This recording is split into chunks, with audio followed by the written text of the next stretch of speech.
You possess more knowledge than you realize. You simply haven't mastered the art of interpreting the signals quite yet.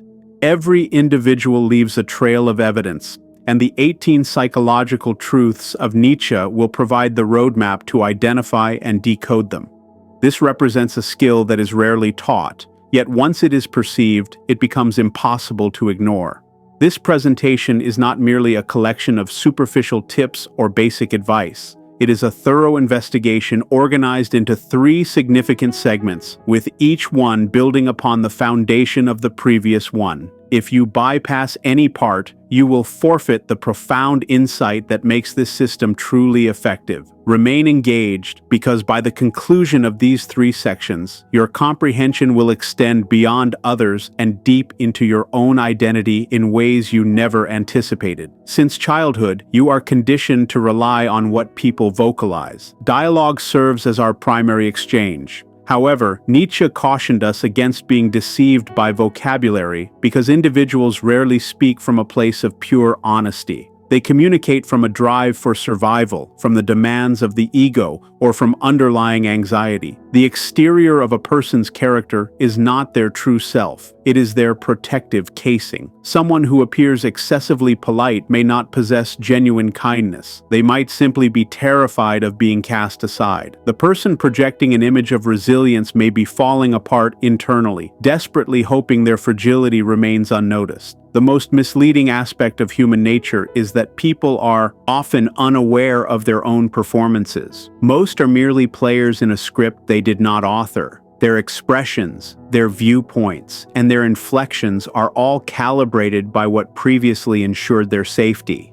This is why most individuals aren't intentionally deceiving you. They are hiding from their own reality. Nietzsche once remarked that every deep spirit requires a disguise. He did not mean this as a slight, but rather as a directive to never mistake the facade for the actual human being. Consider what is rarely discussed. People broadcast the truth constantly. It doesn't happen through their declarations, but through the fractures in their presentation. It shows in the moments they avert their gaze, the way a laugh lingers too long, or how they abruptly pivot the conversation when the subject becomes too intimate. Nietzsche's primary psychological observation is that everyone utilizes a mask for preservation. This isn't born of malice, but of fear. To navigate society, people construct a version of themselves that they trust will be welcomed. Yet, these disguises are flawed. They falter, and the initial indication of truth is often psychological tension. Observe what triggers a person's unease, for that is where their authentic self emerges. Second, what an individual despises in others often mirrors what they are suppressing within themselves. This is one of Nietzsche's most piercing realizations: projection. When someone relentlessly ridicules arrogance, they are frequently insecure regarding their own value. When a person fixates on the dishonesty of others, they are likely avoiding a personal truth they haven't yet confronted. We loathe in our peers the qualities we are frightened to acknowledge in our own hearts. Therefore, when attempting to understand someone, do not merely look at what they praise. Examine what they condemn and investigate the reason why. Third, the absence of sound communicates more than speech.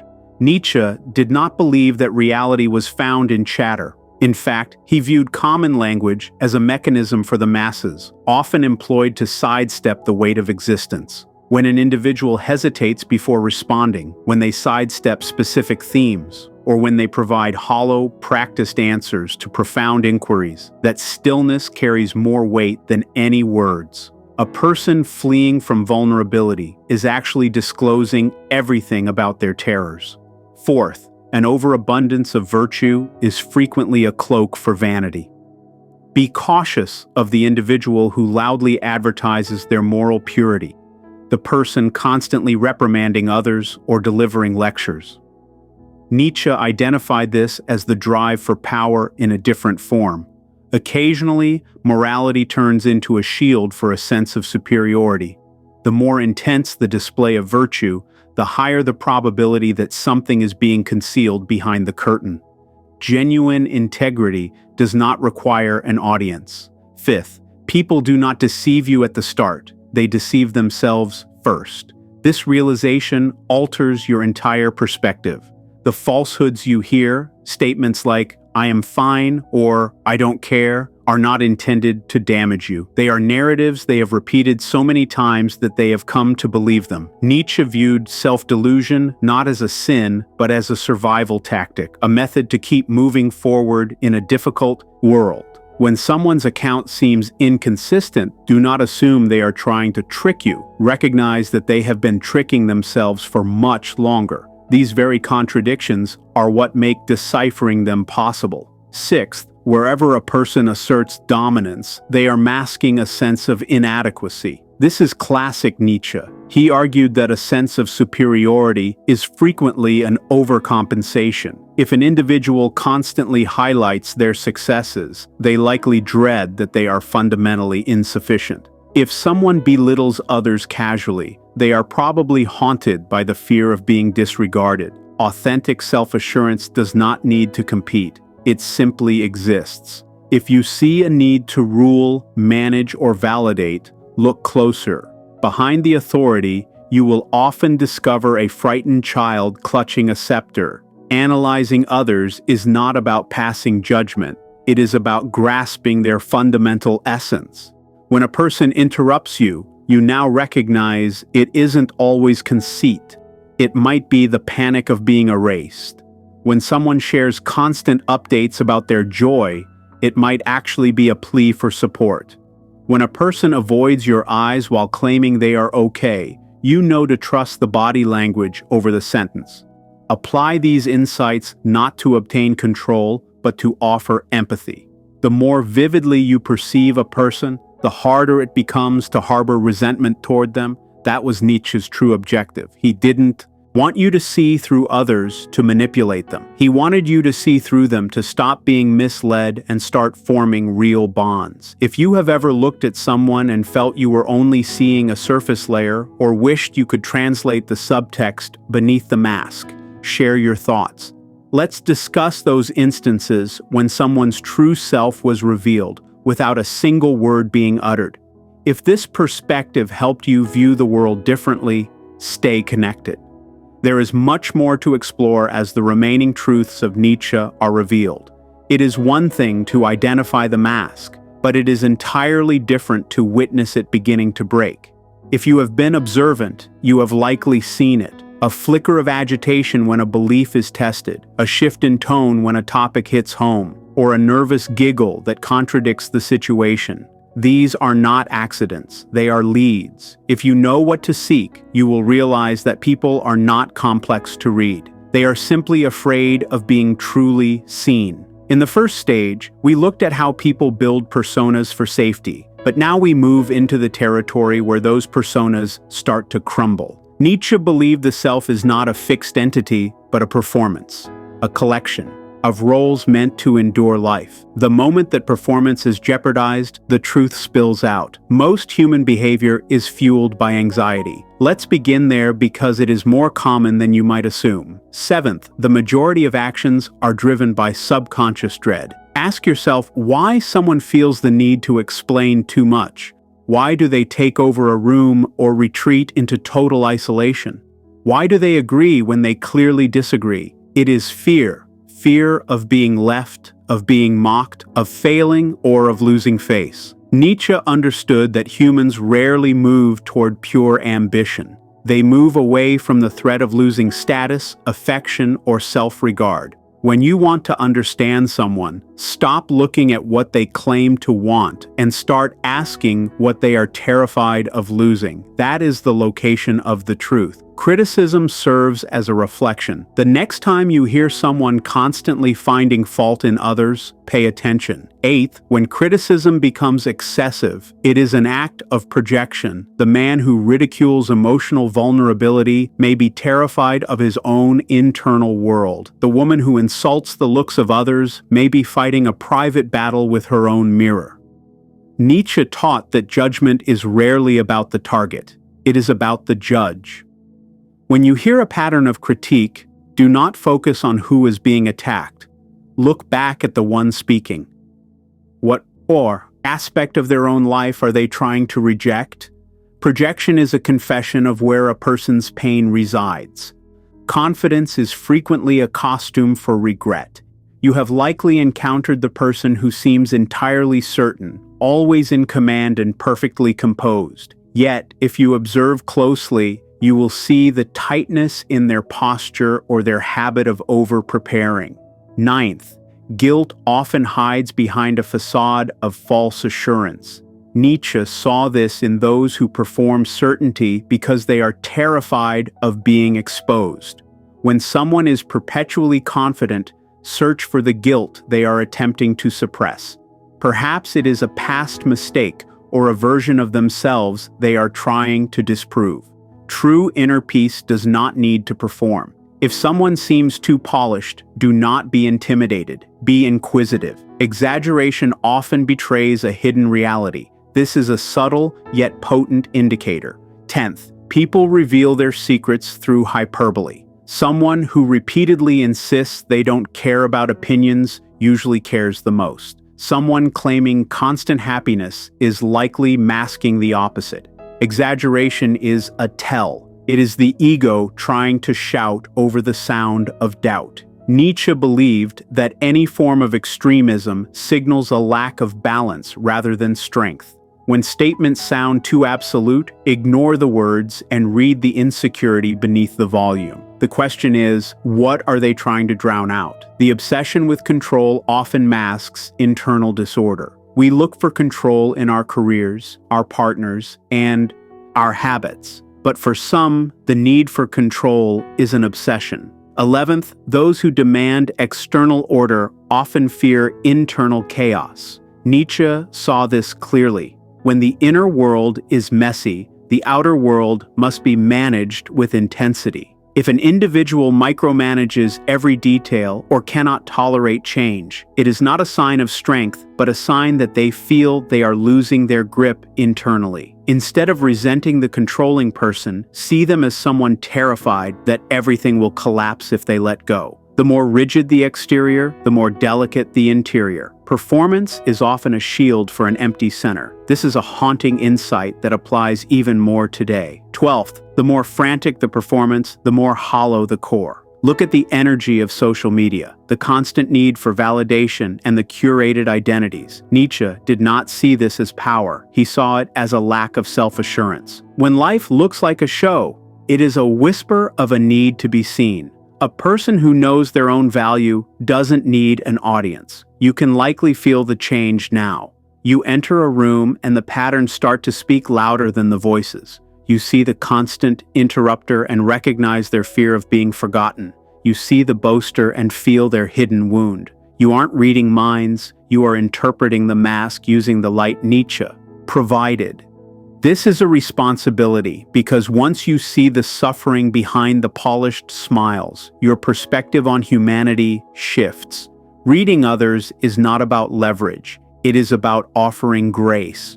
When you see the child within the critic or the fear within the bully, you become unshakable. In the final stage, we remove the last layer to see how childhood wounds dictate adult lives and how envy and silence reveal the soul. By now, you are reading people as humans trying to survive with masks they didn't even choose. Behind every behavior is a belief, and behind every belief is a scar. Nietzsche didn't just point out patterns, he showed where they began.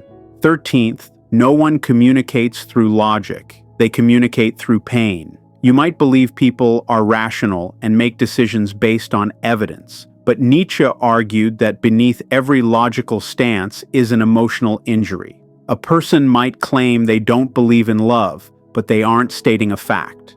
They are guarding a hurt. We form views based on what wounded us, and then use logic to defend those views. To understand someone's world, don't ask what they believe, ask what broke them or what they never want to feel again. This shifts your focus from the argument to the defense mechanism, allowing you to stop reacting and start understanding. 14th, the way a person responds to weakness reveals their true power. To see someone's character, watch how they treat those who cannot fight back. Real strength is found in restraint, not domination. If someone mocks vulnerability, they are terrified of their own. If they punish mistakes, they were likely never allowed to make any. A person who can witness sadness without fleeing or forgive when they have the power to punish is someone who has won their internal war and no longer needs to prove anything. 15th, when someone fears being forgotten, they pursue attention. The person who needs to be the center of every room is often running from a fear of being invisible. Nietzsche believed this hunger comes from the dread of leaving no mark on the world. They create noise because they cannot endure the silence of being ignored. Instead of asking for love, they demand it through drama. 16th, the person someone attacks is often the one they envy. People don't always strike out of hatred. They strike out of a frustrated admiration. It is easier to criticize than to admit you want what someone else has. Envy is just unspoken desire, the soul saying it wants something it doesn't believe it can have. Recognizing this makes you immune to hate. 17th, people act out their childhood rather than their current beliefs. People don't just change, they repeat the roles they were forced into as children. The unheard child becomes the adult who doesn't listen. Behavior is just a biography in motion, and behind every adult is a child still looking for safety. 18th, patterns are a confession if you know how to listen. People show you how they protect themselves through their habits. The person who disappears when things get intimate, or the one who overworks to avoid quiet. These are not random. They are statements of where they were hurt. When you learn to listen to patterns over words, you stop taking things personally.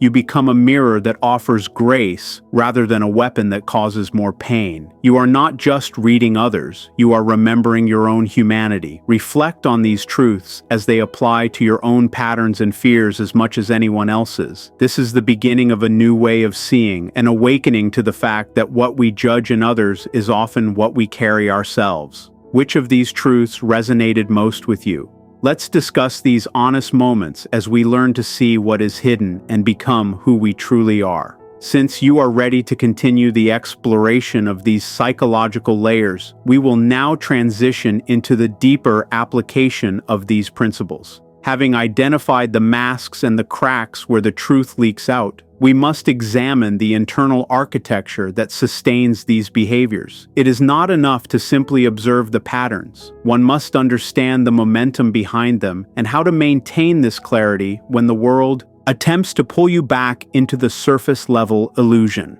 The transition from observation to mastery requires a shift in how you process conflict. When you encounter someone operating from a place of deep-seated insecurity or performative virtue, the natural human instinct is to meet them with your own defense mechanism. However, once the 18 truths are integrated into your perception, that reactive impulse begins to dissolve. You realize that responding to a mask with another mask only strengthens the deception. True power lies in staying grounded in your awareness, becoming a calm observer of the storm rather than a participant in it. This is where the skill of reading people transforms into the art of living authentically. As you move forward, you will notice that your own internal dialogue changes. You begin to audit your own speech for the very exaggerations and projections Nietzsche warned about. You might catch yourself over-explaining a decision and realize it stems from a fear of being misunderstood, or you might feel a flash of irritation at someone's success and recognize it as a signal of your own dormant ambitions. This self-correction is the ultimate goal. By cleaning your own lens, you see the world with a transparency that most people will never achieve. You stop being a victim of the human play and start becoming the director of your own responses. The final stage of this journey is about integration. It is about taking these 18 insights and moving through the world with a quiet, observant grace. You will find that you speak less but communicate more. You will find that your relationships deepen because you are no longer reacting to the facade but speaking directly to the soul beneath it. People will feel seen by you in a way they have never felt seen before, and that, in itself, is a form of profound healing. This is the path of the profound spirit that Nietzsche spoke of, one who knows the necessity of the mask but refuses to be lost within it. Having navigated the depths of internal wounding and the architecture of the persona, we arrive at the ultimate synthesis. This is the stage where the observer transcends mere analysis and begins to embody the wisdom. You have moved past the initial shock of seeing through the world's illusions, and you are now entering a phase of profound stillness. When you reach this level of understanding, the noise of the world, the status seeking, the loud proclamations of virtue, and the frantic need for validation no longer feels like a personal affront. It feels like a symphony of human survival. You begin to realize that the world is a massive hall of mirrors where everyone is trying to find a reflection that doesn't hurt to look at. The true test of these 18 truths is how you carry them into your daily interactions. It is one thing to decode a stranger in a moment of calm. It is another to maintain your clarity when someone is projecting their pain directly onto you. This is the point of total transformation. Instead of absorbing the toxicity of a critic, you see the line of pain tracing back to their own self-rejection. Instead of being intimidated by a display of dominance, you see the crown being worn by a frightened inner child. This perspective provides you with a psychological immunity. Nietzsche's ultimate invitation was not just to observe the herd, but to overcome the parts of yourself that still belong to it.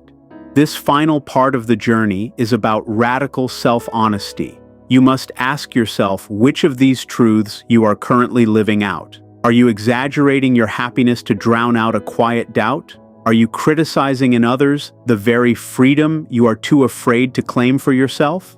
The power of these insights is circular. They allow you to see others so that you may eventually see yourself without the mask. This is the moment where the watcher and the watched become one. You realize that the compassion you extend to the person behind the mask is the same compassion you must eventually offer to your own soul. As you step away from this exploration, the world will look different. The faces you see on the street, the voices you hear in meetings, and the posts you scroll past online will all begin to reveal their hidden dimensions. You are now equipped with a new language, a language of silence, patterns, and cracks. Do not use this as a weapon to expose others, but as a lantern to guide your own connections. The goal is to reach a place where you no longer need to read people because you simply understand them. You have moved from a place of suspicion to a place of profound insight. This is the end of the script, but it is the true beginning of your ability to walk through life with your eyes wide open.